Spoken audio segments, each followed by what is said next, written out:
الحمد لله نحمده ونستعينه ونستغفره ونؤمن به ونتوكل عليه ونعوذ بالله من شرور أنفسنا ومن سيئات أعمالنا من يهده الله فلا مضل له ومن يضلله فلا هادي له ونشهد أن لا إله إلا الله وحده لا شريك له ونشهد أن سيدنا ومولانا محمدا عبده ورسوله أما بعد فأعوذ بالله من الشيطان الرجيم بسم الله الرحمن الرحيم قل يا أيها الكافرون لا أعبد ما تعبدون ولا أنتم عابدون ما أعبد ولا أنا عابد ما عبدتم ولا أنتم عابدون ما أعبد لكم دينكم ولي دين. عن أبي هريرة رضي الله تعالى عنه قال قال رسول الله صلى الله عليه وآله وسلم لا يؤمن العبد الإيمان كله حتى يترك الكذب في المزاحه ويترك المرء وإن كان صادقا أو كما قال عليه الصلاة والسلام رواه مسند أحمد. إن الله وملائكته يصلون على النبي يا أيها الذين آمنوا صلوا عليه وسلموا تسليما. اللهم صل على سيدنا ومولانا محمد وعلى آل سيدنا ومولانا محمد وبارك وسلم. اما بعد، میرے مسلمان بھائیوں، قرآن عظیم الشان کی سورہ کافرون آپ کے سامنے میں نے تلاوت کی اور مسند احمد کی ایک روایت آپ کے سامنے میں نے تلاوت کی. میرے دوستو، اس سورہ کافرون میں اللہ جل جلالہ نے فرمایا کہ محمد صلی اللہ علیہ وآلہ وسلم فرما دیجئے آپ کہ اے کافرو، تم جس کی عبادت کرتے ہو میں اس کی عبادت نہیں کرتا، اور تم اس کی عبادت نہیں کرتے جس کی میں عبادت کرتا ہوں، اور نہ میں عبادت کرنے والا ہوں ان کی جن کی تم عبادت کرتے ہو، اور نہ تم عبادت کرنے والے ہو جس کی میں عبادت کرتا ہوں. تمہارا دین تمہارے لیے اور میرا دین میرے لیے.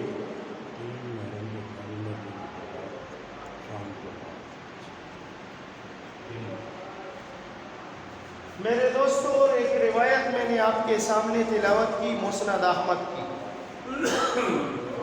حضرت ابو ہریرہ رضی اللہ تعالیٰ عنہ سے روایت ہے، فرماتے ہیں کہ جناب نبی کریم صلی اللہ علیہ وآلہ وسلم نے فرمایا کہ کوئی بندہ اس وقت تک کامل مومن نہیں ہو سکتا، کوئی بندہ اس وقت تک کامل مومن نہیں ہو سکتا جب تک کہ وہ مذاق میں بھی جھوٹ بولنا چھوڑ نہ دے. مذاق میں بھی جھوٹ بولنا چھوڑ نہ دے اور بحث مباحثہ چھوڑ نہ دے، چاہے کہ وہ حق پر ہو، چاہے کہ وہ حق پر ہو، لیکن بحث مباحثہ فرمایا چھوڑ نہ دے. میرے دوستوں اور ساتھیوں،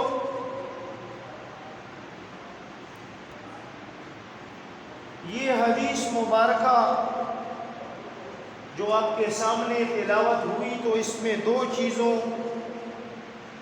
کے بارے میں جناب محمد رسول اللہ صلی اللہ علیہ وآلہ وسلم نے فرمایا کہ جب تک آدمی دو چیزوں کو چھوڑ نہ دے گا، چھوڑے گا نہیں، اس وقت تک آدمی صحیح طور پر مومن نہیں ہو سکتا. ایک یہ کہ مذاق میں بھی جھوٹ نہ بولے، اور دوسرا یہ کہ حق پر ہونے کے باوجود بھی بحث مباحثہ نہ کرے. پہلی چیز جس کا حدیث میں حکم دیا وہ ہے جھوٹ چھوڑنا، اور اس میں بھی خاص طور پر مذاق میں بھی جھوٹ بولنے کا ذکر فرمایا کہ مذاق میں بھی جھوٹ نہ بولو. اس لیے کہ بہت سے لوگ یہ سمجھتے ہیں کہ جھوٹ تو اس وقت ناجائز ہے، اس وقت حرام ہے جب سنجیدگی سے بولا جائے، جب سنجیدگی سے بولا جائے. اور مذاق میں بھی، مذاق جب کیا اور مذاق میں جھوٹ بول دیا تو لوگ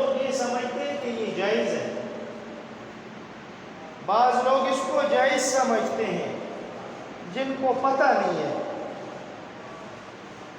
لیکن اگر کسی سے کہا جائے کہ تم نے فلاں موقع پر یہ بات کہی تھی تو وہ ایسی نہیں تھی، تو وہ جواب میں کہتا ہے کہ میں تو یہ بات مذاق میں کر رہا تھا، میں تو مذاق کر رہا تھا. حالانکہ گویا کہ مذاق میں جھوٹ بولنا یہ کوئی بری بات سمجھتے ہی نہیں ہے لوگ. لیکن شریعت مطہرہ میں اس کو حرام قرار دیا گیا ہے. حالانکہ مذاق جناب نبی کریم صلی اللہ علیہ وسلم نے بھی کیا ہے. محبت میں مذاق صحابہ کرام رضوان اللہ تعالی علیہ اجمعین کے ساتھ بھی کرتے تھے، لیکن اس کا اپنا طریقہ تھا. اس میں جھوٹ نہیں ہوتا تھا بلکہ اس میں باتیں سچی ہوتی تھی. ایک مرتبہ صحابی جناب نبی کریم صلی اللہ علیہ وسلم کی خدمت میں حاضر ہوا اور عرض کی کہ اللہ کے معبود مجھے اونٹ دو. حالانکہ اس زمانے میں اونٹ مالدار لوگوں کے پاس ہوتے تھے، اونٹ کی بہت بڑی قیمت اور مقدار کی کسی کے پاس اونٹ ہوتا. جناب نبی کریم صلی اللہ علیہ وسلم نے اس سے فرمایا کہ میں تمہیں اونٹ کا بچہ دوں گا. کیا فرمایا؟ اونٹ کا بچہ دوں گا. یہ بات جناب نبی کریم صلی اللہ علیہ وسلم نے مذاق میں فرمائی، اس سے تبسم میں فرمائی. وہ شخص بولا کہ میں نے اللہ کے محبوب آپ سے اونٹ مانگا ہے، اونٹ کا بچہ نہیں مانگا. تو جناب نبی کریم صلی اللہ علیہ وسلم نے مسکرا کر جواب دیا، فرمایا کہ ہر اونٹ کسی اونٹ کا بچہ ہوتا ہے، کسی اونٹ کو بھی کسی نے جنا ہوگا. تو ہر اونٹ ایک اونٹ کا بچہ ہوتا ہے. حالانکہ دیکھا جائے تو بات مذاق کی بھی ہے، تبسم کی بھی ہے، مسکراہٹ کی بھی بات ہے، لیکن بات سچی ہے. اس میں جھوٹ کا عمل داخل بالکل نہیں. کیسا مذاق ہے؟ لیکن ایک مذاق اور میں کرتے ہیں کہ صبح اٹھتے ہیں تو کسی کا مذاق اڑایا، بول دیا اور پھر اس کا دل دکھایا صرف. حالانکہ ہم تو مذاق میں بھی جھوٹ بولتے ہیں تو صرف لوگوں کا دل دکھاتے ہیں. لیکن جناب نبی کریم صلی اللہ علیہ وسلم کی مبارک حدیث ہمیں تعلیم دیتی ہے کہ ہم جھوٹ نہ بولیں، ہم جھوٹ نہ بولیں. مذاق بھی کریں تو مذاق بھی وہ والی ہو کہ جس میں جھوٹ نہ ہو ہر طرف. دیکھو ایک دوسرے موقع پر ایک بوڑھی عورت جناب محمد رسول اللہ صلی اللہ علیہ وسلم کی خدمت میں آئی اور عرض کیا، اللہ کے محبوب میرے لیے دعا کیجیے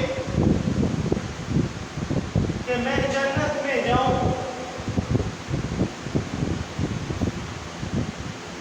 تو جناب نبی کریم صلی اللہ علیہ وسلم نے مسکرا کر تبسم میں فرمایا بوڑھی عورت کوئی بھی جنت میں نہیں جائے گی. کیا فرمایا؟ بوڑھی عورت کوئی بھی جنت میں نہیں جائے گی.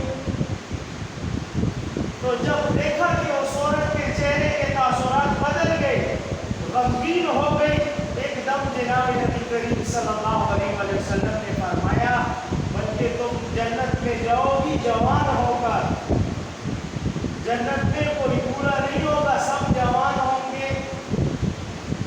مذاق بھی ہے لیکن جھوٹ کا عمل دخل اس میں بالکل نہیں.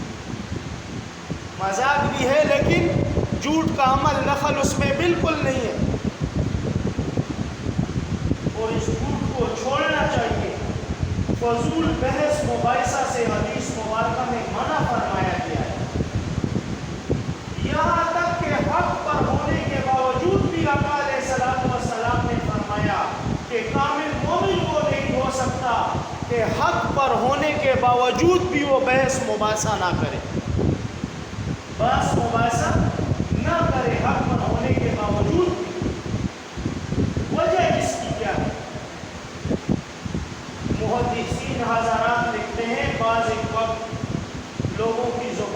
ایسے الفاظ نکل جاتے ہیں، حالانکہ وہ حق پر ہوتا ہے، لیکن الفاظ ایسے استعمال کر لیتا ہے کہ وہ گناہ کبیرہ کا مرتکب ہو جاتا ہے۔ اور بعض ایک وقت گناہ کبیرہ کرتے کرتے کرتے یفضی الی الکفر، کفر تک پہنچ جاتا ہے بندہ۔ یہ بڑی خطرناک بات ہے۔ لیکن ایک طرف دیکھا جائے تو وہ حق پر بحث کر رہا ہے۔ دین کے معاملات میں اکثر لوگ اس الجھن میں پڑے ہوئے ہیں کہ دین کی تعلیم نہیں، نہ عالم ہے، نہ کوئی مفتی ہے، نہ کوئی دین پر عبور حاصل ہے، اور دین کے مسائل میں وہ اپنی طرف سے پیچیدگیاں پیدا کر کے لوگوں سے بحث مباحثے کرنا، یہ بہت خطرناک قسم کی بات ہے۔ یہ بہت خطرناک قسم کی بات ہے۔ معاملات تو ہمارے جھوٹے اور دھوکے ہیں، معاملات تو نعوذ باللہ ہمارے 2 نمبر ہیں، لیکن یہاں پر آ کر دین کو بھی ہم نہیں چھوڑتے، دین کے اندر بھی اپنی طرف سے مداخلت شروع کر دیتے ہیں، دین میں بھی اپنی طرف سے مداخلت شروع ہو جاتی ہے۔ لیکن یاد رکھو میرے دوستوں اور بزرگوں کہ دین کے معاملے میں بالکل بحث مباحثہ سے بچنا چاہیے، اس گفتگو سے بچنا چاہیے۔ اگر کوئی ایسے مسئلے میں تمہارے ساتھ بحث بھی کرے تو تم اس کو جواب دو کہ یہ علماء کا کام ہے، اس کے ساتھ میرا کوئی واسطہ نہیں بھائی، اور خود اپنا شرعی طریقہ درست کرو، جو شریعت نے تمہیں بتایا تھا، جو تم جس پر چل رہے ہو کہ وہ طریقہ صحیح ہے، تو اپنا صحیح طریقہ اختیار کرو، اور جو شخص غلطی پر جا رہا ہے، غلط کام کر رہا ہے، تم اس کی پہلے اصلاح کی کوشش کرو۔ اگر اصلاح نہیں ہو رہی اس کی اور وہ غلط طرف جا رہا ہے تو کوشش کرو کہ اس کے ساتھ بحث مباحثہ مت کرو۔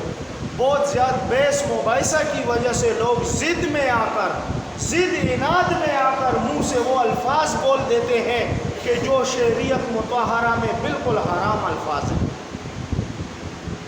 یہ بڑی خطرناک قسم کی بات ہے۔ اکثر لوگ ان باتوں میں پڑے رہتے ہیں، تم فلاں کو مانتے ہو، فلاں کو نہیں مانتے، فلاں کے منکر ہو، فلاں کو مانتے ہو۔ ان باتوں میں بحث میں پڑھ کر حد تجاوز انسان کو بات کی سوچ نہیں دیتی، اور بات وہ ایسے کر دیتا ہے جو قرآن کے بالکل خلاف ہوتی ہے۔ جو اللہ جل جلالہ نے قرآن میں فرمایا ہوتا ہے اس کے خلاف چلی جاتی ہے بات، کو اندازہ لگاؤ کہ پھر گناہ کتنا بڑا ہوگا۔ اور ایسے ہی ہنسی مذاق میں بھی اگر انسان کسی کے ساتھ مذاق بھی کرتا ہے تو مذاق بھی وہ والا ہو جس میں جھوٹ کا عمل دخل نہ ہو۔ مذاق جائز ہے، جناب نبی کریم صلی اللہ علیہ وآلہ وسلم مسکراہٹ فرماتے تھے، صحابہ کرام رضی اللہ تعالیٰ عنہم اجمعین کے ساتھ خوشخبی فرماتے تھے، لیکن ان میں جھوٹ کا عمل دخل نہیں ہوتا تھا۔ اور صحابہ کرام کی زندگی دیکھو، صحابہ کرام کی زندگی دیکھو، خلیفہ اول سیدنا حضرت ابوبکر صدیق رضی اللہ تعالیٰ عنہ، جناب نبی کریم صلی اللہ علیہ وسلم ہجرت کے موقع پر جب ہجرت فرما رہے تھے،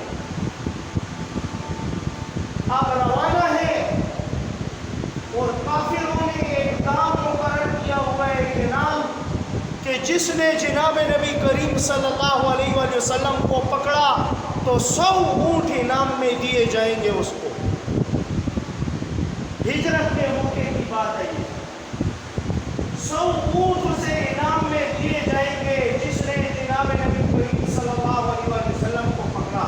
یہ کفار نے انعام مقرر کیا ہوا تھا۔ اب ایک کافر آیا اس موقع پر جناب نبی کریم صلی اللہ علیہ وآلہ وسلم اور صدیق اکبر رضی اللہ تعالیٰ عنہ دونوں موجود ہیں، اور یہ کافر آیا تو اس نے کہا کہ تم نے مسلمانوں کے اس پیغمبر کو دیکھا ہے، اس رسول کو دیکھا ہے؟ صدیق اکبر رضی اللہ تعالیٰ عنہ سے کہا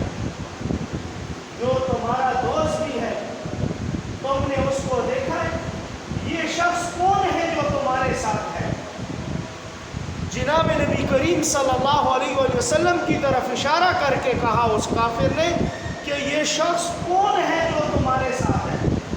صدیق اکبر رضی اللہ تعالیٰ عنہ پریشان ہو گئے اور کہنے لگے اگر زبان سے یہ الفاظ کہتا ہوں کہ یہ محمد رسول اللہ صلی اللہ علیہ وآلہ وسلم ہے تو ان کی جان کو خطرہ ہے۔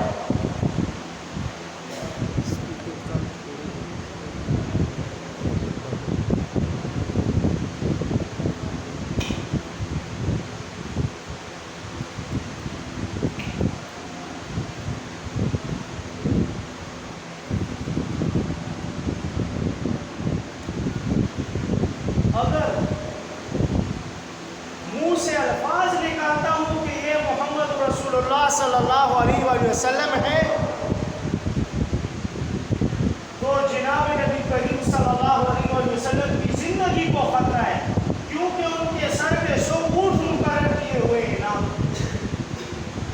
جب کافر نے پوچھا کہ یہ کون ہے تو صدیق اکبر رضی اللہ تعالیٰ عنہ نے کہا کہ یہ میرا رہنما ہے، یہ میرا راہبر ہے۔ تو وہ کافر سمجھا کہ یہ راستہ دکھانے والا ہے۔ تو جناب نبی کریم صلی اللہ علیہ وآلہ وسلم کی طرف اشارہ کر کے ابو بکر صدیق رضی اللہ تعالیٰ عنہ کیا فرما رہے کہ یہ میرا راہبر ہے، یہ میرا رہنما ہے۔ کافر سمجھ کیا رہا ہے کہ یہ راستہ دکھانے والا ہے۔ حالانکہ صدیق اکبر رضی اللہ تعالیٰ عنہ نے یہ بات سچ کہی، کیونکہ اسے دین کا راستہ دکھانے والا کون ہے؟ جناب نبی کریم صلی اللہ علیہ وآلہ وسلم ہے۔ دیکھو کتنی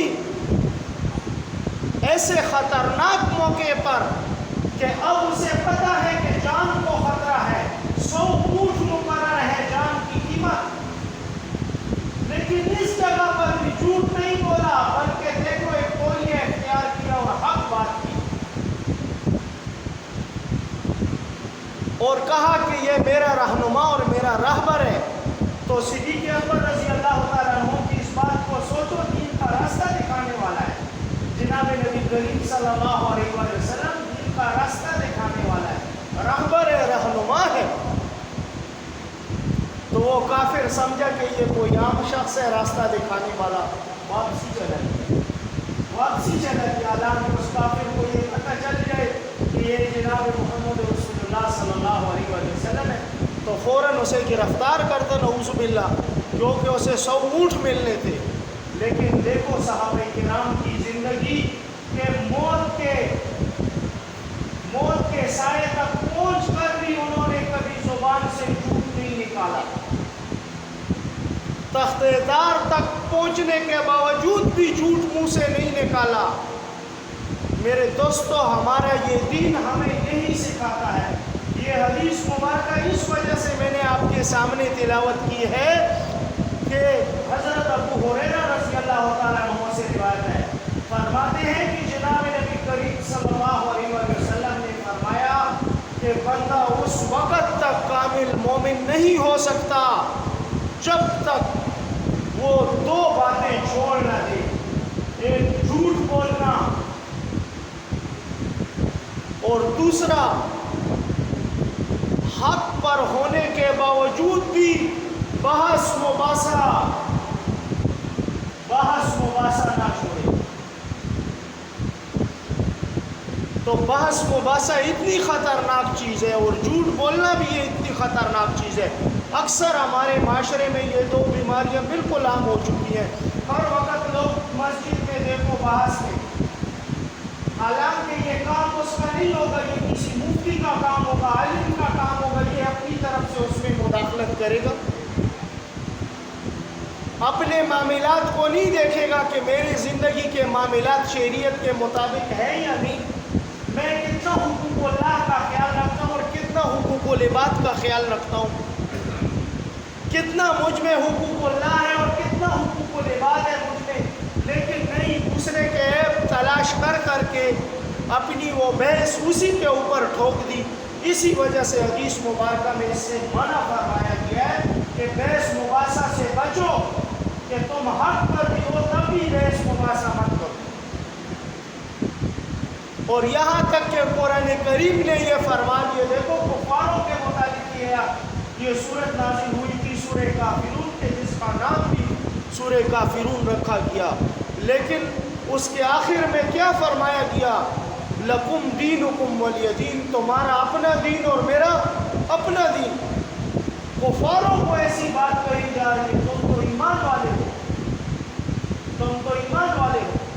تو عرض میری یہ ہے میرے بزرگوں اور ساتھیوں کہ ان چیزوں کو اپنی زندگی میں سوچنا چاہیے کہ انسان مذاق میں بھی جھوٹ مت بولے، مذاق کرے۔ جناب نبی کریم صلی اللہ علیہ وسلم نے بھی مذاق کیے، مسکراہٹ کیے، لیکن کسی کو نچلا دکھانا نہیں۔ ایک مرتبہ اما عائشہ صدیقہ رضی اللہ تعالیٰ عنہا جناب نبی کریم صلی اللہ علیہ وسلم نے ایک لڑکی کی تعریف کی، کوئی بات کی تعریف میں، تو اما عائشہ صدیقہ رضی اللہ تعالیٰ عنہا کی زبان سے ایک بات نکلی، کہا وہ چھوٹے سے قد والی اس کی بات کر رہے ہو۔ جناب نبی کریم صلی اللہ علیہ وسلم کے چہرے کا رنگ متغیر ہو گیا اور فرمایا عائشہ تم نے کیا کہا؟ چھوٹے سے قد والی، یعنی اس بات کو بھی جناب نبی کریم صلی اللہ علیہ وسلم نے برا جانا کہ کسی کو نیچا نہیں دکھانا چاہیے، کسی کو کم نہیں دکھانا چاہیے، دوسرے کو نیچا مت دیکھو۔